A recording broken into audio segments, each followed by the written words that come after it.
Welcome back, guys, to the Beyond Condition podcast, the voice of bodybuilding. And today's voice is an international guest. Olivia Oneid joins us. So, first of all, thank you so much for coming on. Thank you for having me. Yes, it's very, very exciting because, of course, you got your IFBB Pro Card in the wellness division this year, right? And then it's kind of weird hearing you introduce me as Miss International. Yeah. I guess I am now. Yeah, I mean, it's, when you pursue the ranks as a bodybuilder, and I'm sure we can talk about that, when you actually receive accolades of that level, and, you sent me your photo with the crown and all of these things that we achieve. Do you still feel it's quite surreal when you think about those moments? Oh, absolutely. Also because it just goes by so fast in the moment. So it's like it doesn't even start to sink in until after the fact. But it's still like, I don't know. I just still feel like I'm like little old me who's still like working towards that achievement. But I have it now. I'm just working towards the next thing. Yeah, and it's very much like that in the competitive realm because there's always a goal, right? So it's like you achieve that goal. Okay, so what's next? And there's that constant striving Yeah. for, progression. And for sure, it's something that actually Paul, your husband, came on the podcast and we spoke about this. It's like this striving for progression, but sometimes taking a moment to go, holy shit, I've done quite well here. Yeah, absolutely. That's really what I'm doing right now is just like being okay being here and recognizing that I achieved such a huge accomplishment and feeling super stoked about that before I even start planning the next thing. So I still don't know what's next or when. I'm just kind of enjoying this for right now.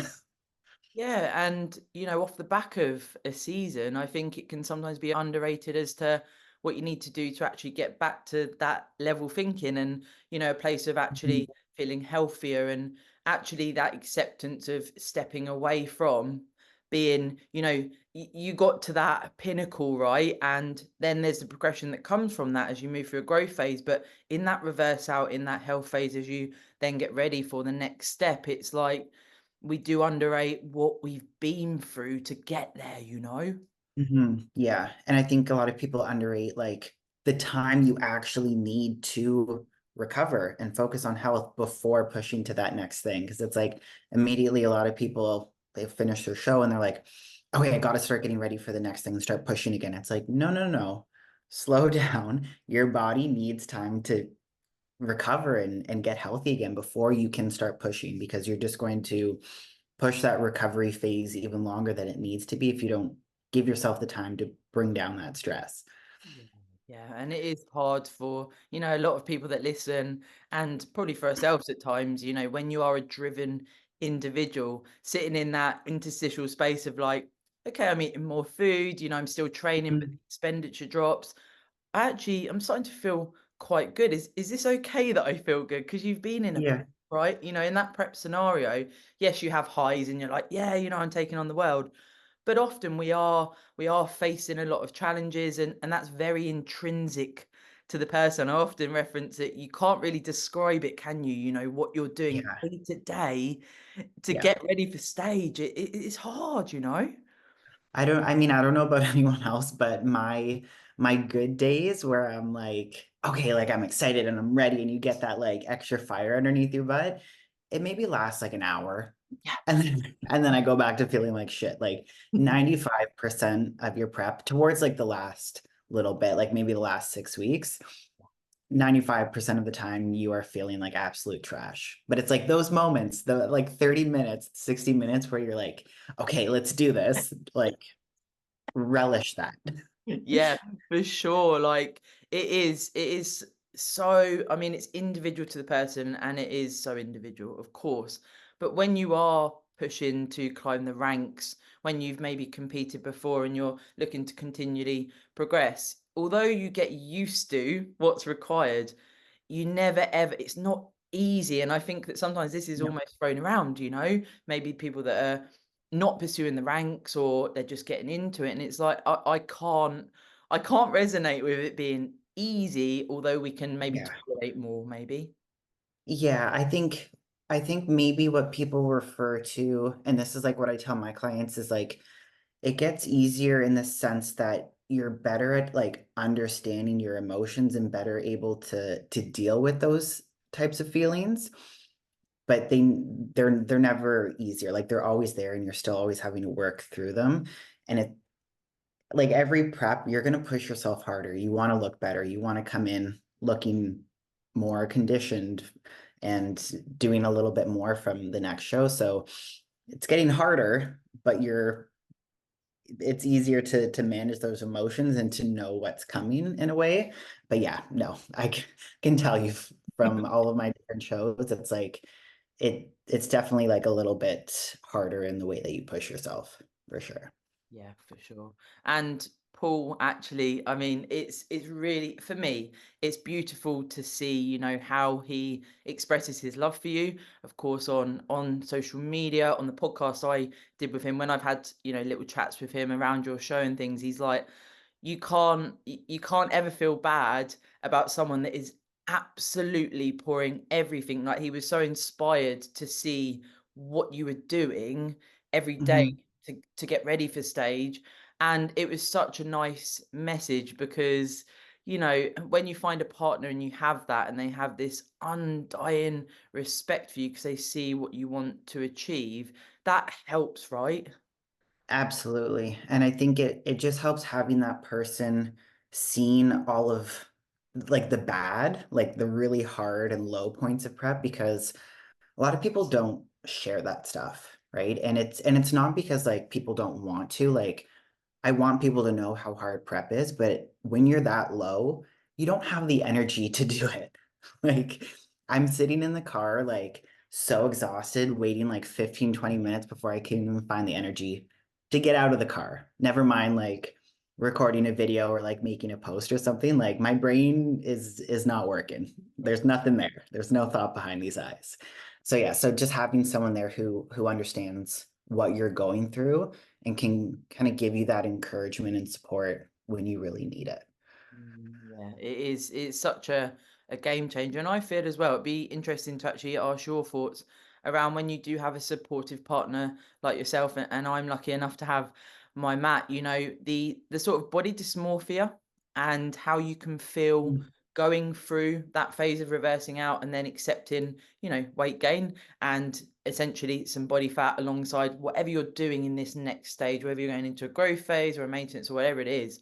It really does Mhm. help to feel, I guess, confident in your body. Like, I don't feel, you know, I'm not like, oh, you know, I don't look stage lean. I'm not attractive anymore. Yeah, You see what I mean? absolutely. And it's definitely hard to go through and to see your body change so quickly. And it's more so like the perception, because it's like you put on this body fat and you're by no means fat at all. It's just the change coming from being stage lean and seeing the body fat come on so quickly. You're like, I'm just not used to this, so I feel so big right now and unattractive and like like it's just this weird feeling that like you're not good enough because you ate and you gained all this fat and I don't know. It's a very weird thing to go through in your mind. But this was like a conversation that Paul and I had because I know how important communication is between the athlete and your partner throughout the entire prep. But like after my show, after I started to gain some weight back, I didn't want his attention on me because he was looking at me like, oh my God, you're so sexy. I love you. You're my wife, whatever. But I think he's looking at me like, you're gaining weight really fast and whatever. Yeah. All these things going through your head. So one morning I'm like, don't look at me. I'm like getting into the shower. I'm like, don't look at me. And he's like, oh, okay. And then a few minutes later, I'm like, okay, I need to communicate how I'm feeling, right? This is because I don't feel comfortable in my skin. I'm not very confident. I just don't want this extra attention on me. Just give me a little bit to kind of like come around to it, and I'll start to feel a little bit more comfortable and sexy again. But it's like you give yourself even just a week of like this new body fat percentage, and then you start to ease into it. You start to feel a little bit more comfortable and like, okay, this is normal for me now. That's a very, very nice tip there for anyone because we can talk about communication, right? Everyone says, oh, communication's the best thing to do and what have you. but actually you can still have those moments where you think your partner knows what you're thinking and reads Yeah. between the lines. But you know, I've had males on the podcast before and they're like, we don't know, like we need you to spell it out. Like Yeah. I don't know what you're thinking. And actually a Yeah. respective partner will listen and go, okay, you know, I'm here. I still think you're sexy as hell and all of those, Mhm. you know, feelings. And I feel like as well, when you have a soul connection, which I don't want to assume, but you know, from what I see with you and Paul and speaking with him, you know, when you've got that, it's bigger than an aesthetic, isn't it? Oh yeah, absolutely. And I know that like regardless of how I look, he's still gonna feel exactly the same way about me. But it does come down to like that communication. So you know, like we're soulmates, but I can't read his mind and he can't read my mind. So we have to communicate those things still. Yeah, yeah, for sure. Now, I actually as well, I saw on his story, funny. I got to mention Austin because being mentored by Austin and actually Mhm. seeing you gain success in your pro card, very, very interesting for me to do the podcast with you in that regard as well. And Paul put on his story the other day, he said, Austin's the only one I'll let my wife send semi-nude photos to. Well, not nude, bikini on, Yeah. posing bikini on. Yeah. Clarify that. If your coach is asking for nude photos, I know. leave. Immediately leave. Because I have heard of that in the past. I have as well. Like, and this is well-known coaches, Olivia. Yeah, yeah, yeah. Mm. Big red flag, jail flag. But yeah, and we've joked about in the past, like Paul's like, you should wear a winter coat and send in your trekking photos as a joke. Like, I'm not gonna do that. What is also, of course, you know, with Austin in the coaching space and choosing a mentor, and I know Paul obviously does mentorship as well. You're looking for someone that not only resonates, but you value their tuition and their protocols and everything they're going to teach you. And for sure, you know, what Austin's teaching me, and then I'm putting that into practice. It's like, oh, this is very, very cool to see actually you climb the ranks to that pro card, and it's utilizing, you know, what Austin is telling you. Now, Paul and I touched on that there was a few differences in your prep with Austin at the helm, regards to, you know, recovery, stress management, sometimes more food than you were used to, refeeds, things like this. Mhm. That would be super cool to talk about because I know Austin is very, very invested in the stress management and fatigue management for all of his athletes, right? Yeah, absolutely. So for context, I prepped myself on my last show. And so the biggest difference there was when you're coaching yourself and you don't have that outside perspective, you're always going to think you can push harder and push more. And there's no letting your foot off the gas pedal. Or if you do, you feel like shit and you don't want to tell anyone. It ends up in a binge, and then you try and restrict again, and it just digs you into this deep hole. So not a good place to be. So having Austin there to watch all of this like biofeedback and listen to me and see all of these cues and signs that like, okay, take tomorrow off of cardio, take out the fat burners, have more food. And it's like, do I have to? And like, yes, you do. Follow the plan, trust your coach, because they're gonna know when you need to take your foot off the gas to be able to press harder on the gas pedal the next day or the next week.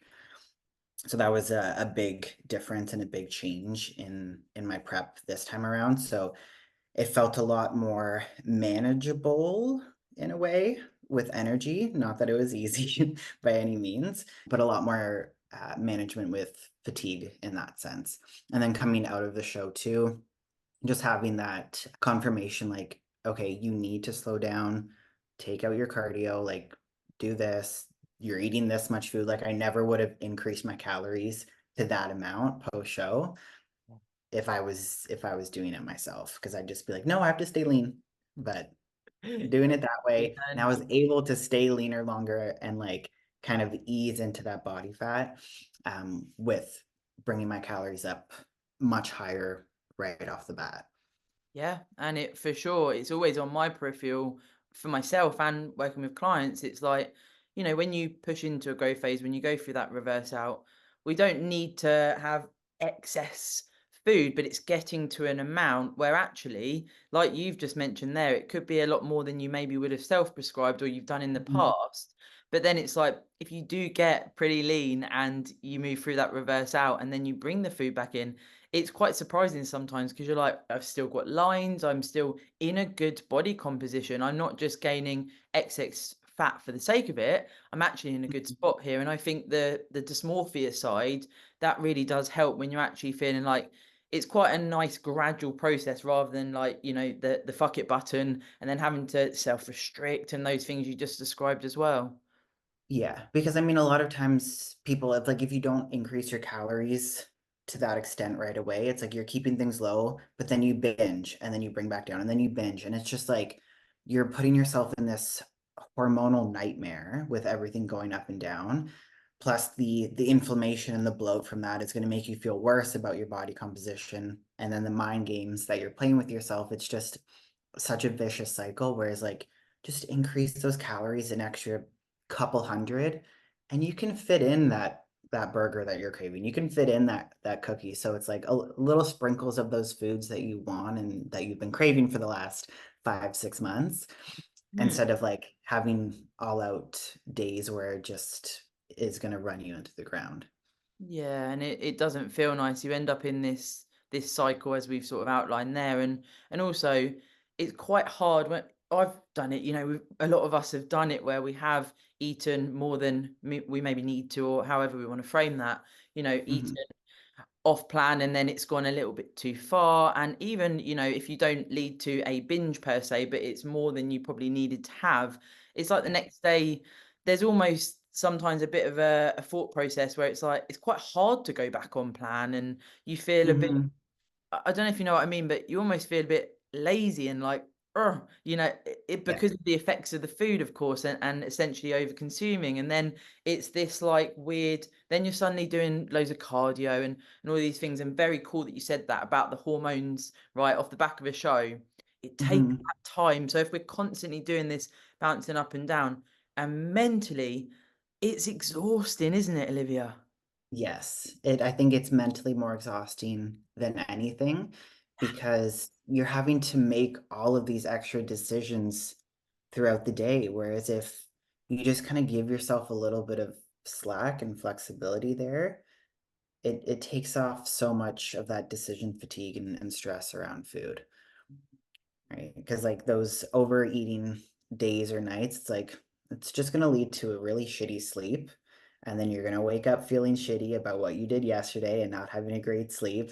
You're not going to feel great going into your training session. You're not going to feel great going into like getting your morning walk or your morning routine and how you normally start your day.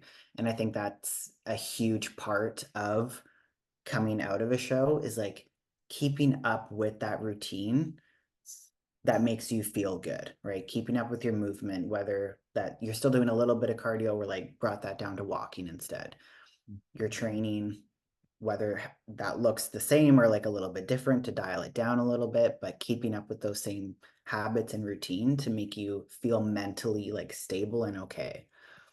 Yeah, and speaking with your coach, if it does get to that point now, not everyone listening maybe has a coach that they can really, really talk to about the sort of maybe mental side of things. And that's not me Mm. throwing shade on any other coaches. It is what it is. You know, there's different coaching approaches, as we know in Yeah. this. It doesn't have to be an elephant in the room on this podcast. We can talk about it. But, you Mhm. know, if you have got a coach that does offer that and you can talk to them, you know, sometimes it might be, and I'm sure you have ways to do this with your clients, you know, it might be that you need a call, you want to have a Zoom, or, you know, you want to talk to them about something that's on your mind in this phase. And sometimes that's going to be beyond what your partner can offer you. Maybe you want that, you know, your coach to just say, I'm really struggling with this, if you know what I mean. Yeah, absolutely. I think having that open, honest communication with your coach is huge.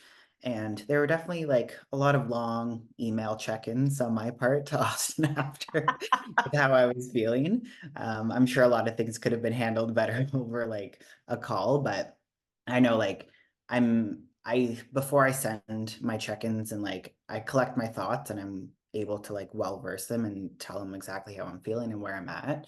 Um, But that's a huge thing for sure, so that your coach is able to meet you in the middle and meet you where you're at, instead of having maybe these expectations of you and Mm. you're falling short, because this is only what you can give. I guess like it could almost lead to you feeling like you're failing this phase. Yeah, yeah. And it's like I thought that Austin had these expectations of me as a pro coming out of my season. And then I told him how I'm feeling. He's like, "Oh yeah, that's okay." And it's like, "Oh, okay." And then it's just this big weight lifted off your shoulders, like, "Okay, I'm doing okay." Austin's very, he's almost like a Yoda. Like he's just so chill, and he really does put Yeah. your mind at ease. Like when I started the mentorship, I said this on my story the other day, he was just like, you're probably going to surprise yourself at stuff that you already know, and I'm going to guide you through it. But you can have these moments where you go, oh, I actually know quite a lot, and this feels good. But anything you don't, just ask me for clarity. And he just sends such a simplified da da da, and you're like, okay, yeah, cool, I get it. Yeah. On I go. Yeah. Yeah. Yeah. Well, that's so important as a coach, because it's like you should have this level of respect with your athletes. Like your athletes should look up to you and want to make you proud of them in a sense. Like they want to impress you, because you're a level of authority for them. But there should also be that relationship of just like being human and understanding and empathetic, and creating that like honest space to be vulnerable with them, right? I 'Cause love that sentiment. Love yeah, that. and with my athletes too, Yeah. if something happens, it's like I need to know, and it's okay if something happens. Like you don't need to lie about anything, because no one's gonna get mad. Me getting mad does no one any favors. It's just, okay, this happened. Where do we go from here? Yeah, it's that understanding, isn't it? And actually, it is different to some coaching that you'll get. You know, some coaches will be just a plan, you crack on, and that's going to suit certain people. However, if it's Mm. more down this sort of coaching relationship we're talking about, it's also allowing the asking of questions. So if Austin says, right, you know, no cardio tomorrow, it's like, can I understand why? And then maybe that helps you go, okay, I understand, rather than like, but I still want to do the cardio, so I'm going to do the cardio. But don't do it. I've also like not my athletes or myself, but I like talking to other competitors in the space, not listening to their coaches when they tell them to take cardio off or like to eat more food. And what happens come show day, they're not full enough. They're flat because they didn't bring down stress enough during peak week. They didn't take that time off to recover enough. And it's going to affect your look on stage if you're not following those instructions. Yeah, and it's even down to those, you know, this is what I try and stress as well. It's like the timeline of a prep. So say it could be 16 weeks, 20 weeks, however long you're going to do. If there is refeeds in there until you get closer to the show, or however your coach is formatting that, that's all timeline. So if you do overeat and don't tell your coach, or if you do something that is against your coach, like you just spoke about there, that could affect your peak, even if it's 6 weeks out. You know, if there's Yeah. something deployed for a reason, if your coach Mhm. doesn't know the data, and this is where it's like we're basing it on data and the physique response, of course. Yeah, and just to, I guess, to put that into context for maybe some people who don't understand these refeeds or like practice loading, right? Your coach is going to give you a certain amount of food, a certain amount of carbs, and seeing how your body changes from day to day with that food, so that they have a good idea going into peak week what you need and what your body's going to be able to handle, what type of food works best for you. And if you're not following those things and you're making any changes or eating a little bit more, a little bit less, come peak week, when I tell you what to do, you're not going to look the same, right? And then that's on you. That's not on your coach. That's on you for not following your plan or not being honest with what happened. I've had athletes who, like, I gave them the refeed and they're like, "Hey, I actually ended up eating this." And it's like, "Okay, good to know. I can understand, like, okay, these additional macros here. This is how you look the next day." It's still giving me data to work with. It's not a total wash or like a fuck up, but it's just, okay, now we know. Now we have this data to work with.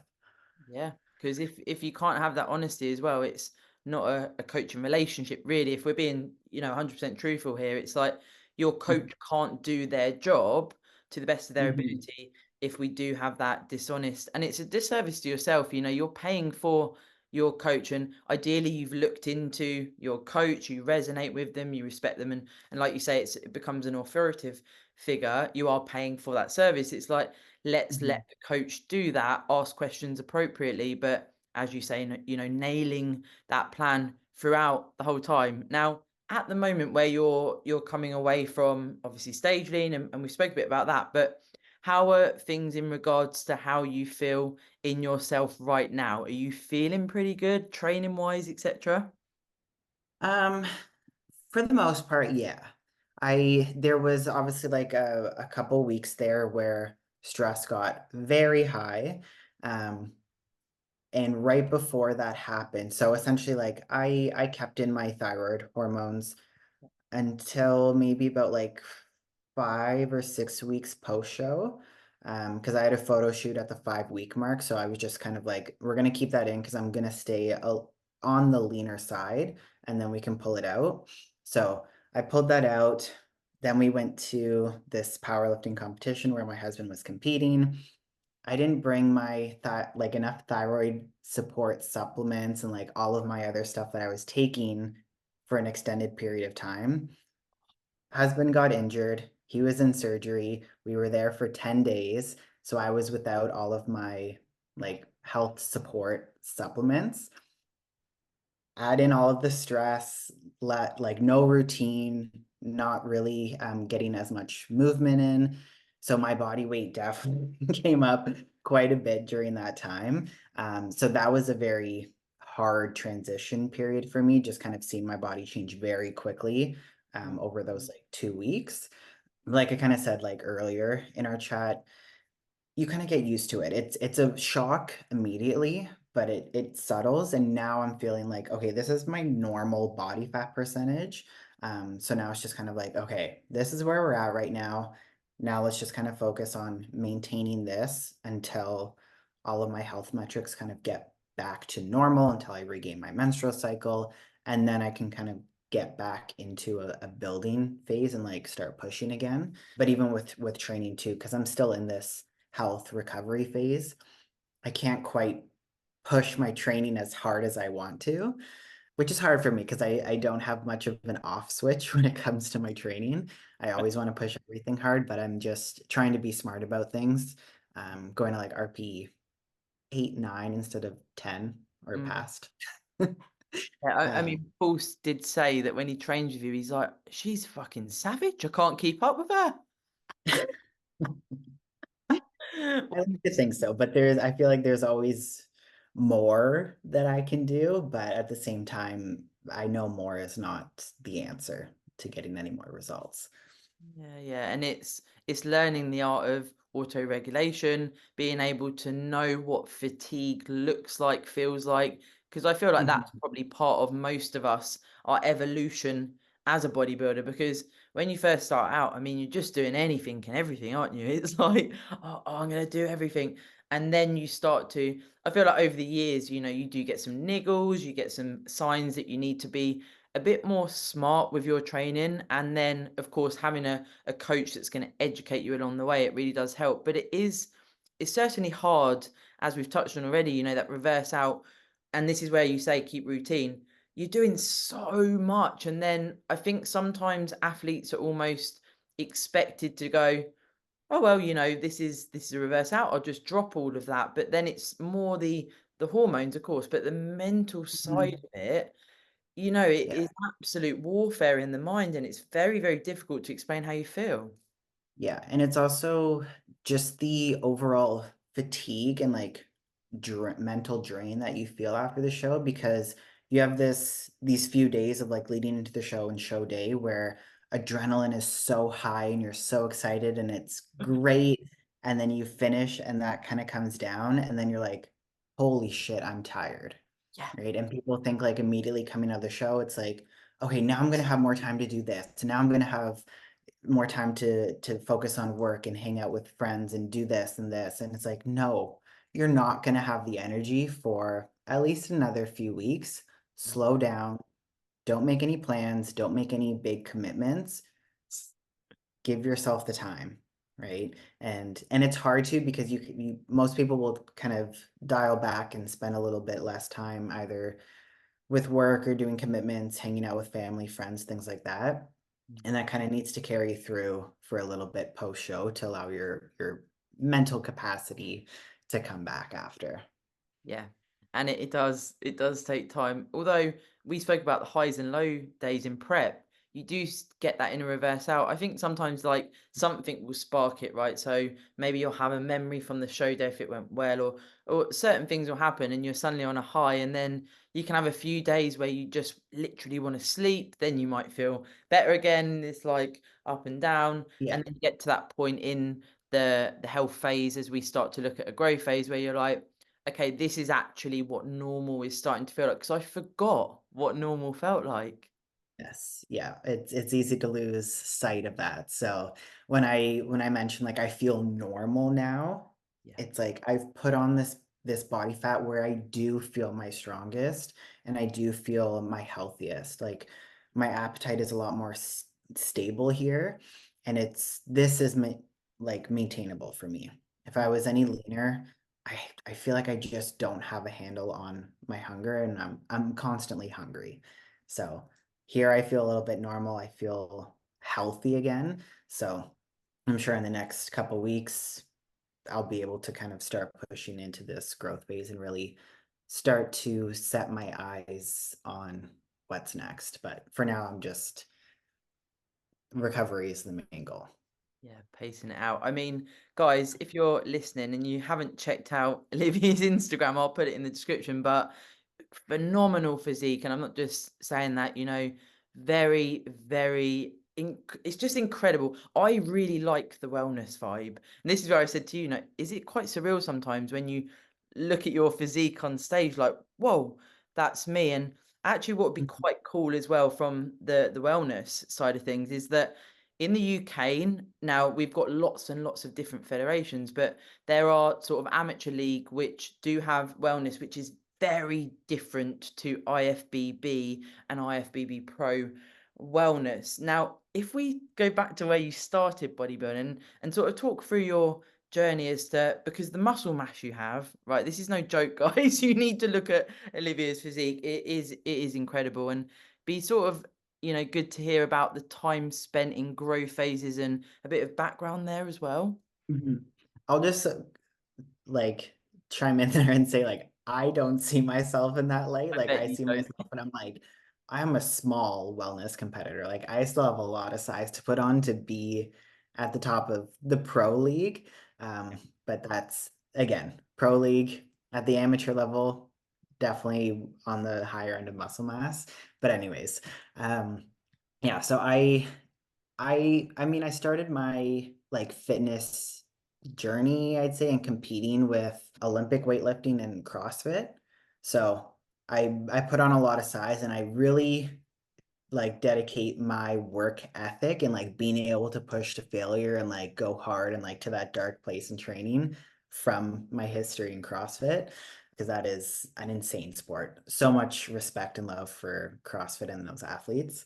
But I started out with that, and then around COVID time, I was just looking for something new to do because the gyms were closed. I had a little bit of equipment in my garage, and I'm like, I can still do some like bodybuilding type of training.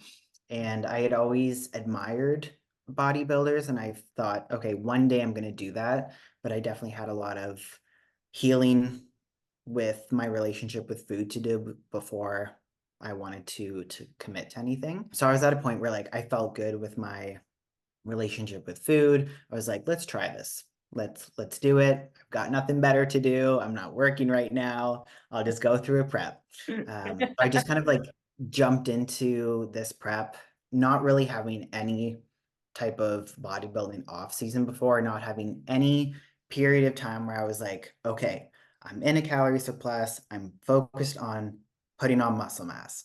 Didn't have any of that. So I went into this prep and I definitely dieted down, and I was like, I am so small. I do not have as much muscle mass as I thought I did. And that's I mean, that's most people's first show experience. Unless you've been like, okay, 3 years from now, I'm going to compete in a bodybuilding show. I'm spending the next 3 years putting on size, which I love and I respect. I have a couple girls right now who are on that journey. They're like, I know I want to compete eventually, but I want to put in the time and the effort before I step on stage. So if that's a thought, great way to do it. So I did that first show. Initially, I had thought I was going to do figure because I didn't know wellness was a thing. This was 2021, and I think wellness like had just come to North America 2020-ish, 2019, 2020. And my coach was like, "Have you ever thought about doing wellness? Like, I think you would do good in it." And I was like, "What's wellness?" But I went and like looked, and I was like, "Ooh, yeah, I like this. I like this body shape." So that's what we went into. Did my first show. I was happy with the experience. I didn't expect to win or anything. It was just, let's do the show. Let's figure out if I really even like it. And I did, obviously. I got off stage and I'm like, okay, I want to do this again.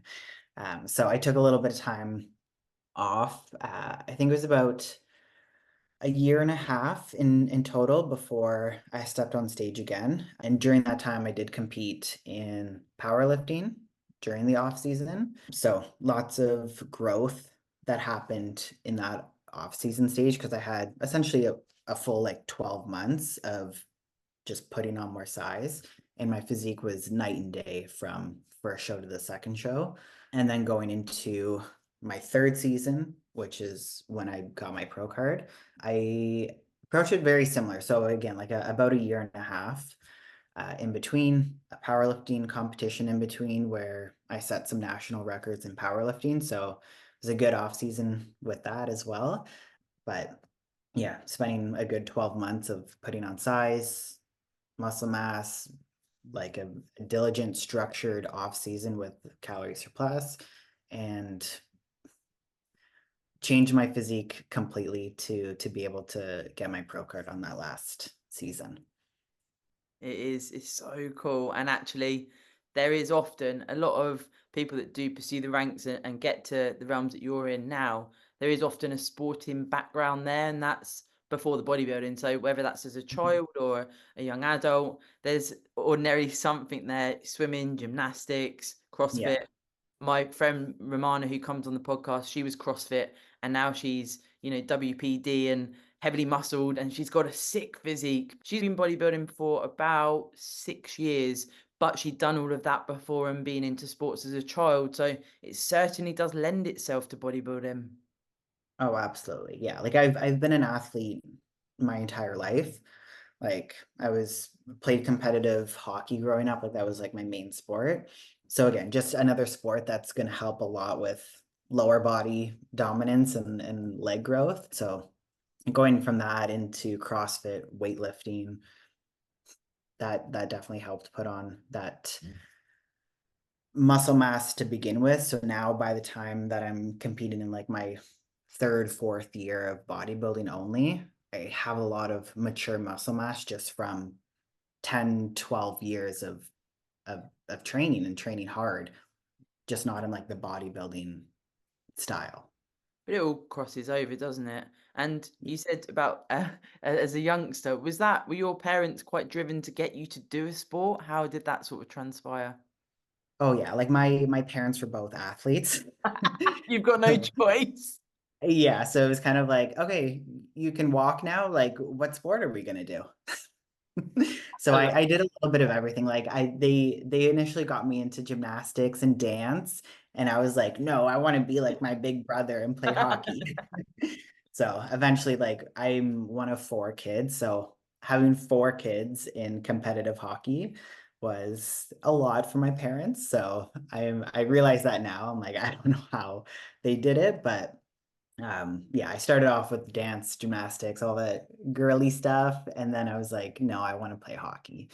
So I love that. How do you find being on stage? Because I'm not necessarily sort of girly, like the dance, this type of thing. It's not necessarily mhm. me, as it were. And I always found, at the start, it was almost like this is very girly to be in a bikini and like trying to almost like own the stage and be, put this persona on. I found that quite hard initially. Did you? Yes, absolutely. My first and second show, like I dreaded posing.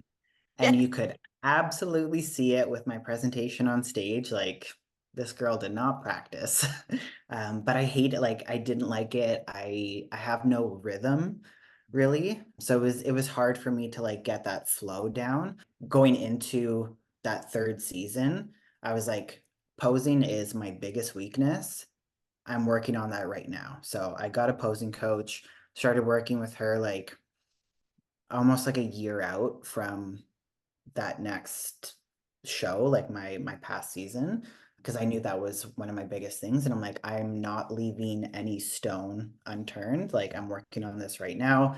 And it was just night and day with working with a coach and practicing a lot, like in the off season, practicing multiple times a week so that you can get more comfortable and just feel a little bit better. Because the more that you do it and the more comfortable you feel with it, you're going to have more fun.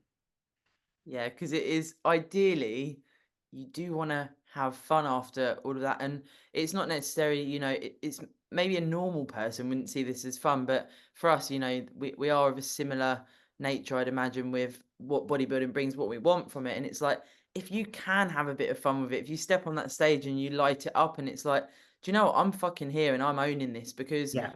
I've put a lot into this, and if you can see it for that, because of course we're doing all of this to step Hmm. on stage. So trying to enjoy it if you can, it doesn't have to be this sort of mentality that you maybe see in prep where you're like, oh, I've got to get through this day. It's like just Yeah. trying to enjoy that is super important. Yeah. And I remember like at the national show, being on the stairs ready to get out on stage. And I was holding it and I was like, I am so pumped, like so excited. I was like, I don't care what happens today.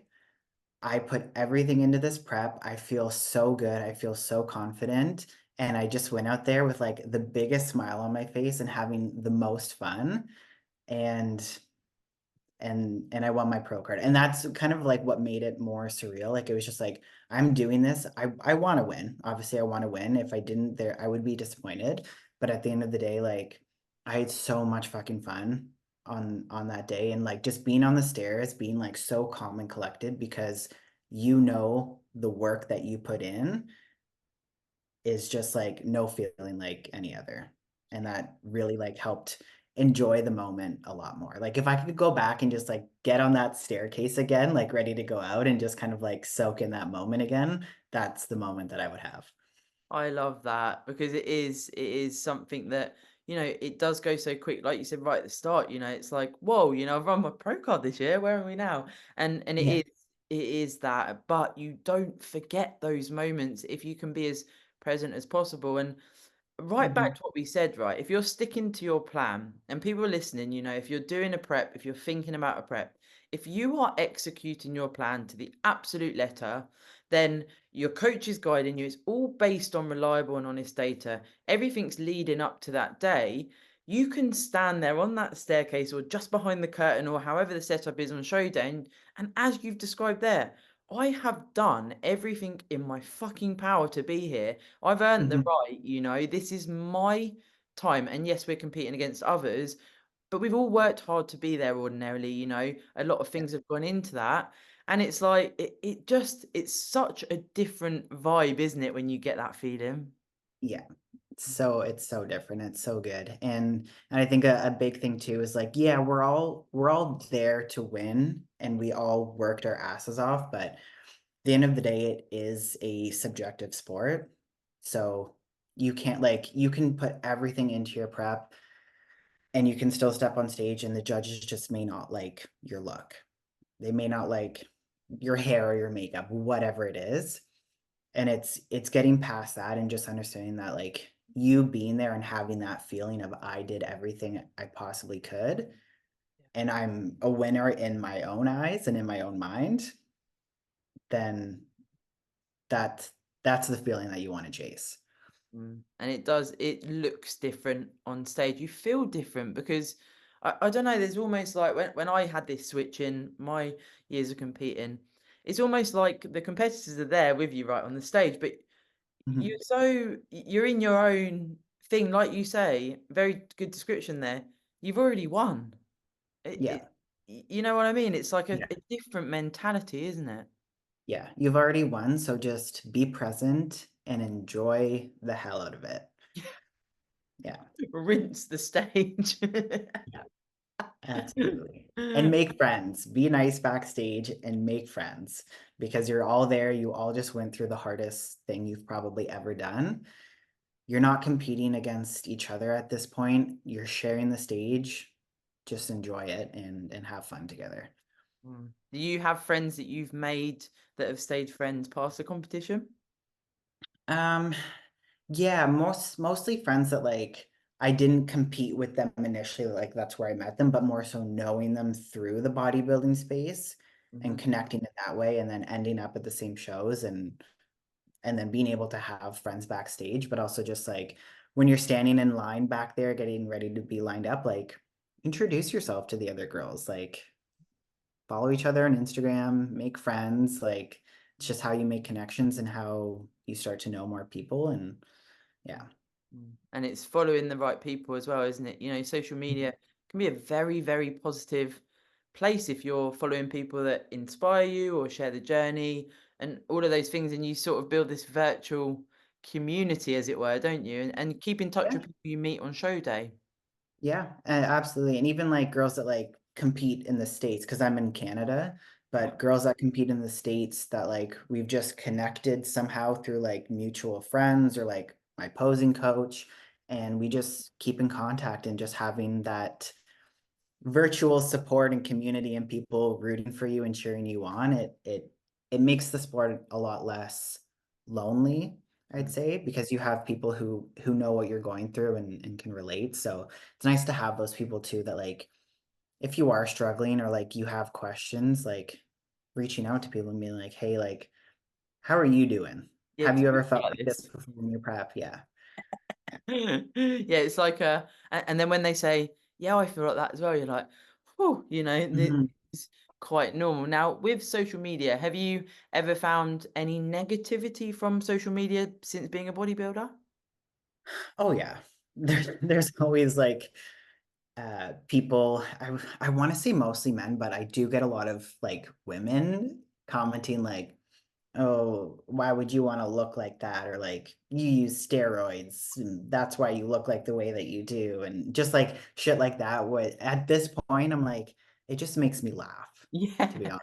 And if I have men commenting like, oh, that's too big or your physique is gross, it's like I'm gonna take that as a compliment now. Yeah. If my physique personally offends you, thank you.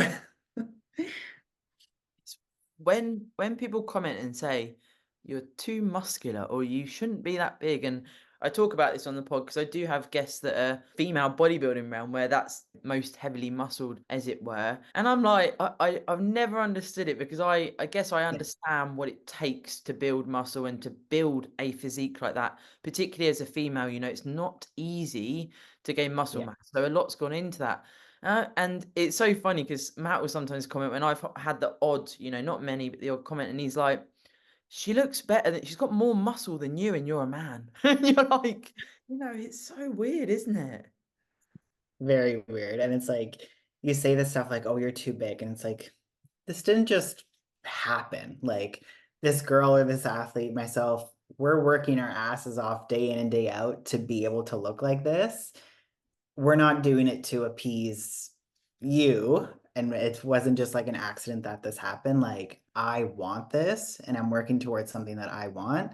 And someone else's opinion, if they don't like it, it's not going to change how I feel about my physique and what I'm doing.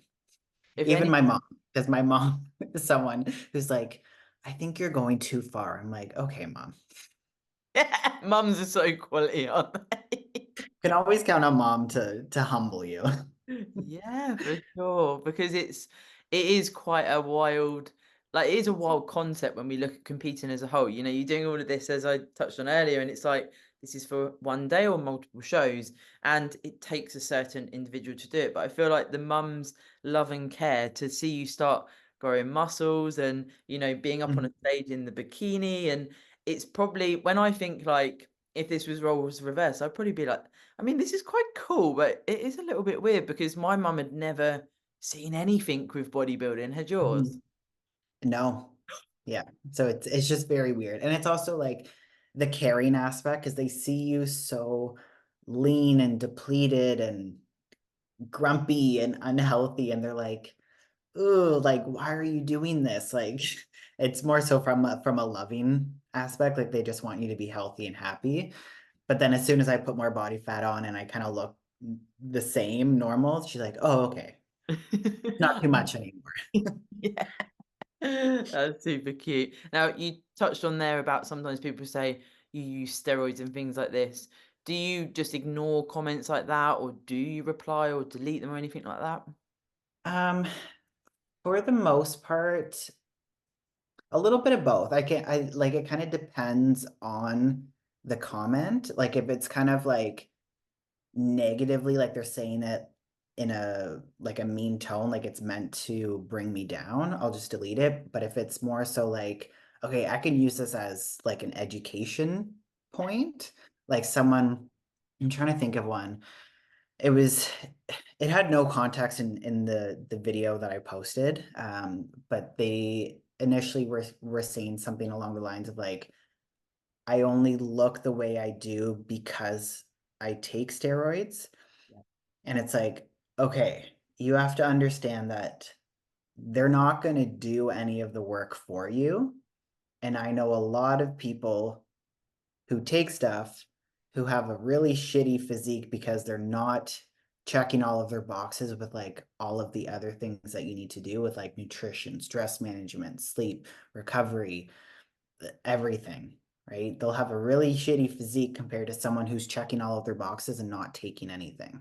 Yeah. Right. Oh, that reminds me. It was a video about like um like consistency with nutrition, structure, training, all that kind of stuff. Like, Uh, okay. and they're like, you don't do any of that, you just take steroids. And it's like, no, I take those because I do all of those things first, and I've been doing those for 5, 6 years, Yeah. and now I need to do this. I don't need to. But to climb. Caveat that, but like to climb the ranks, and this is something that I want to pursue, and I've done a lot of work to like ask myself the questions of like, do I want to do this and how far do I want to take it? And yeah, that's something I'm willing to do. So yeah, Mm, yeah.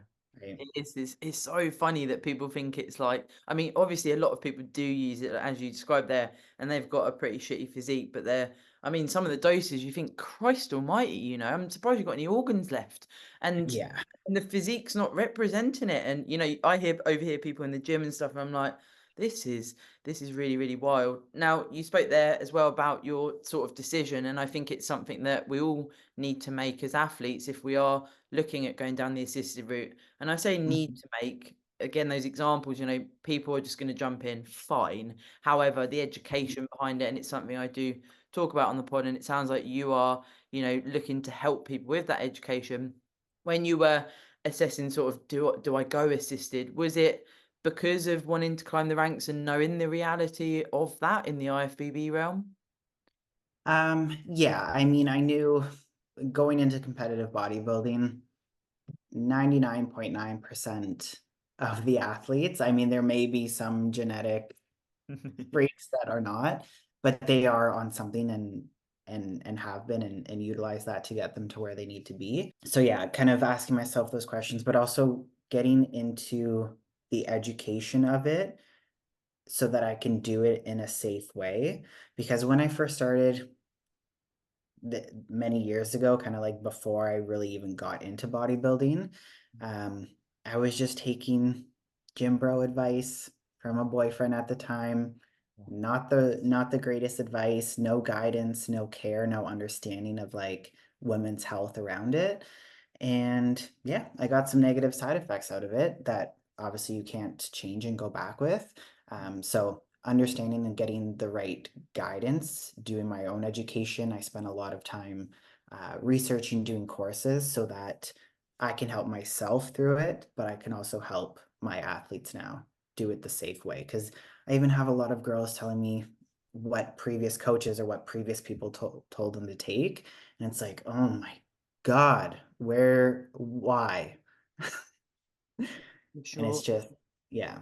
It's very scary because Mhm. I like what you said there. There's almost like there's two sides of the coin here. So if you can get a coach that promotes you doing your own research as well, brilliant combo there, because you're being Mhm. told, okay, so we can take X compound or a mixture of compounds. These are potential side effects. This is what we need to track, etc., etc.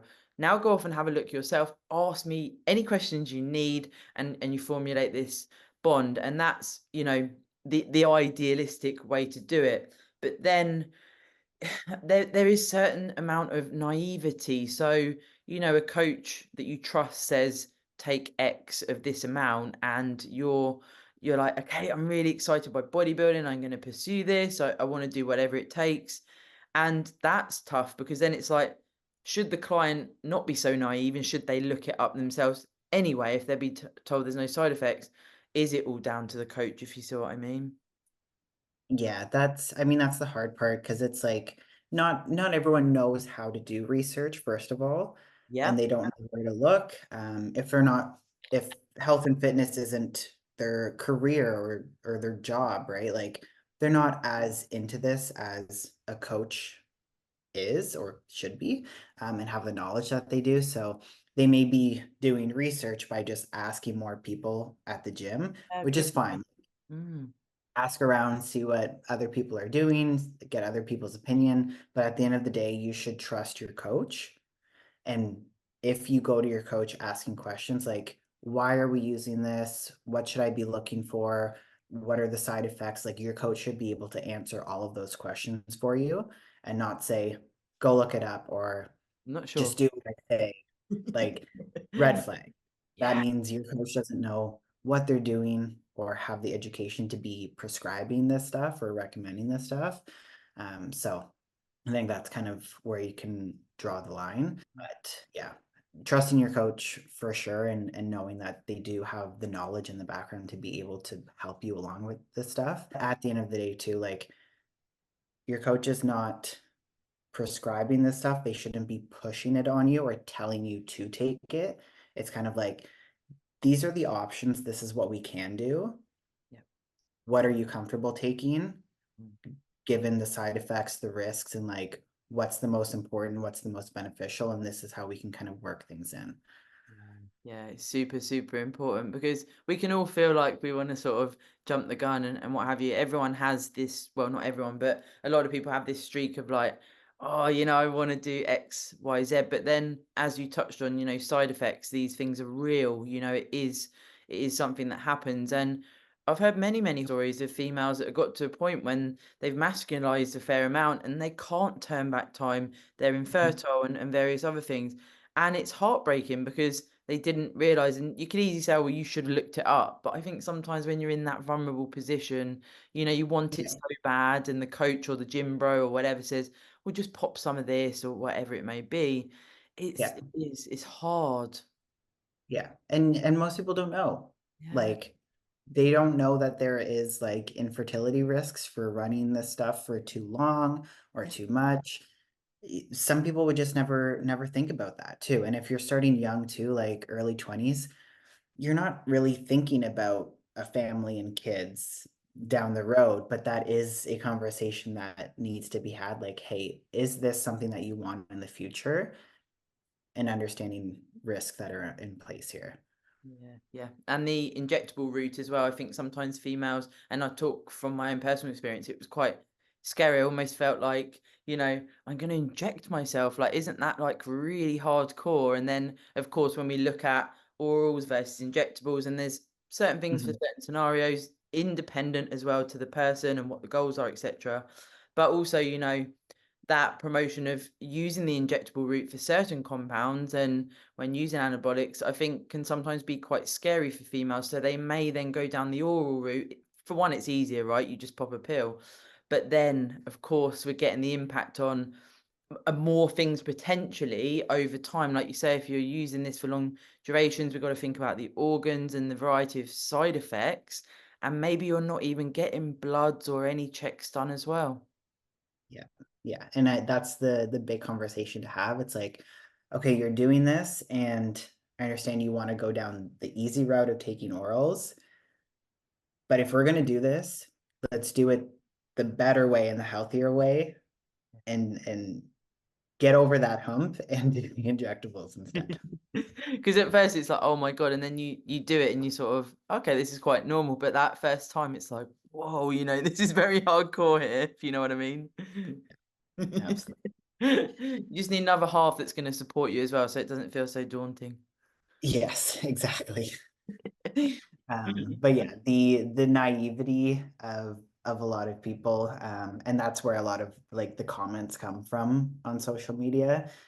So I definitely try and use some of them to just try and help educate some more people. Right? Like one comment back may educate two people, and that's my due diligence. That's me spreading the good vibes. Now, before we wrap up, my listener question today is from Paul, your husband. I was like, well, as we agreed when we first, spoke and then we pressed record, he asks deep thinking questions, and I feel like that's an attribute to your husband. Absolutely. I bet you, if you say something and he wants to thought provoke, you can't just get away with just saying something. It's like, why are you saying that, Olivia? Yeah, it's never a short conversation when we get into it. It gets very deep very quick. So he asked, how do you continue to do the things you enjoy and that fill you with joy whilst also approaching every day as a professional? How do I continue to do the things that I enjoy while being a professional? Because a lot of the things that I enjoy doing got me to the level of being a professional, right? Like I enjoy this process and I enjoy living this lifestyle. And if you don't enjoy doing this, you're never going to be a professional, point blank, right? If you're only doing it and you're only living this life for a few months out of your prep, you're never going to get a professional level physique, and you're never going to grow as much as you could in the off season and reach those levels. So it's really like finding enjoyment in this whole process. Um, but in other things, like in terms of like doing other things I enjoy outside of bodybuilding in this lifestyle. So like I love traveling, I love food, I love spending time with friends with food. It's doing that kind of stuff, and finding balance between those things that bring me joy and this lifestyle.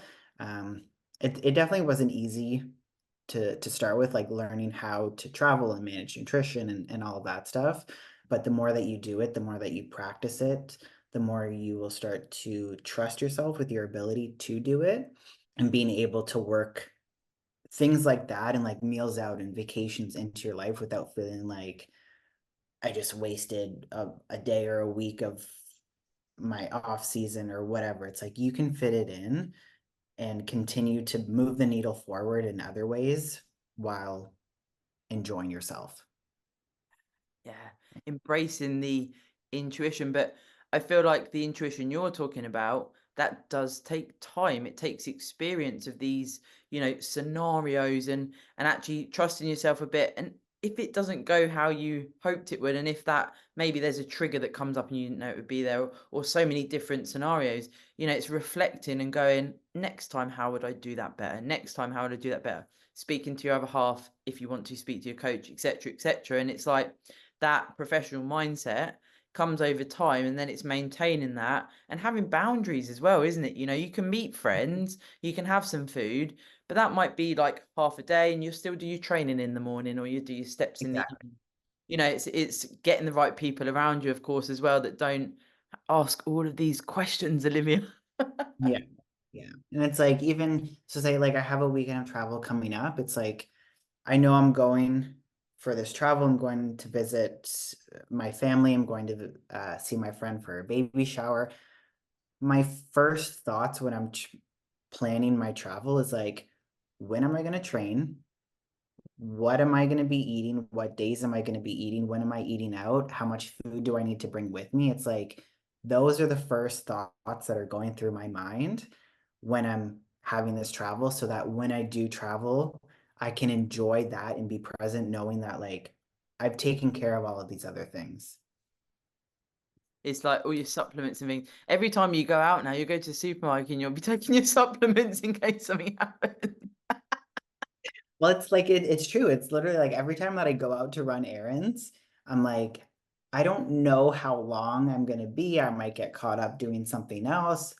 I always bring food with me because I never want to be hungry and hangry. I'm not a nice person when I'm hungry.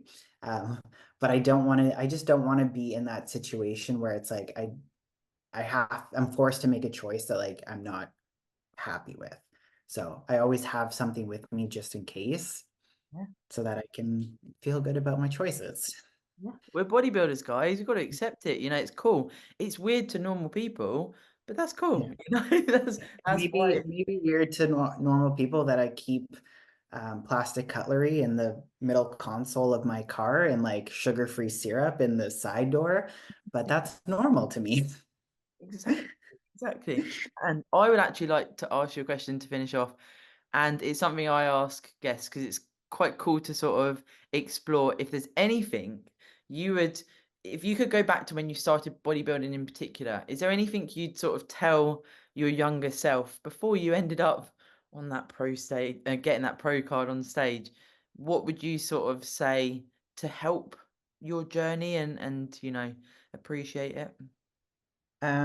Is learning how to incorporate it into your lifestyle year round a little bit more, so that it's not when you're going into prep, it's like, oh my God, I have to flip this switch and I'm on prep mode. Everything should stay the same. You should be consistent with your food, your training, cardio, all of these things that you normally do in prep. Keep them the same year round, so that when you do transition into prep, one, it's a hell of a lot easier, but two, like you've been checking your boxes and being consistent throughout that whole off season and for the past several years, you're gonna look a hell of a lot better come stage time. It's all about that stage, Olivia. We do. It's all We about do that all of this. stage. We literally do all of this. 365 days of work for 30 seconds on stage. I know. Make sure you enjoy it, guys. Well, thank you for coming on. Now, this is part of the competitor series. You're my only wellness athlete in this series so far. It's actually turned into quite a meaty series with lots of different competitors from all the different categories. So it's been very, very cool to hear your journey. And of course, say hi to Paul for me. I know he's still in his rehab. The scars look like they're healing well. Yes, I gave him some bio oil, gave him all the things that he needs to have some nice clean looking scars. And of course, I wish you both the best and thank you for coming on. I'll put your Instagram in the description. And if anyone wants to reach out to you, I'm sure your DMs will be open about if there's anything with coaching or perhaps the wellness division and anything there. I will put that in the description so people can reach out directly. Awesome. Thank you so much for having me. This is such a great conversation. Thank you. I'll speak to you soon. Thanks. Speak to you soon. Bye. Hey!